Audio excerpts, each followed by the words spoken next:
Parents, we're in the middle of the summer, a few more weeks before the kids go back to school. So the question, are your kids spending too much time on their devices? What should you do about it? Joining us now, Adam Chiara, a professor at the University of Hartford School of Communications. Adam, good to have you here. Thank you for having me. All right, so what's the first message you think that is really important for parents to send to their kids when it comes to their devices?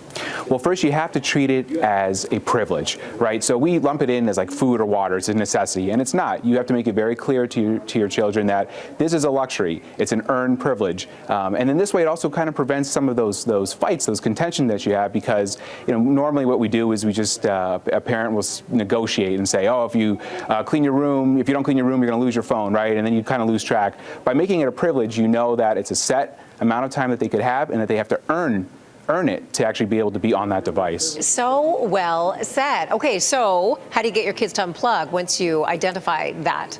Well, that's the hard part, right? But the big thing is setting up guidelines. We often don't sit down with our children and explain that there are guidelines. So first you have to explain to them that there are guidelines and why you're creating those guidelines. And then once you do that, you have to set up those parameters. So maybe it's, some families will say, you can only use your phone when you're in the living room from this time of the day. Some will say, look, dinner time and an hour before bed, which is recommended that they should not be on their phone. You're not using your phone. And then you could have designated charging stations. So during those times that are an unplugged zone, you say we only have a few chargers in the house and we're going to keep them, let's say, in the bathroom, right? So that's where those phones go when they're getting charged and they're not able to use them during that time. So it's setting up those guidelines, making sure that they understand the routine, and setting a culture, an atmosphere in the house. And then will kids respond better if you explain to them why you're setting these rules? And if so, how do you do that? Sure. You have to sit down and you can explain. For example, being on your phone before bedtime, an hour before bedtime, can affect your sleep, and you're not going to sleep as well, and you're going to be grumpy the next day. So at least then they understand the reasoning. You can say, hey, it's very distracting when we want to have a conversation as a family and your face is in your phone the whole time.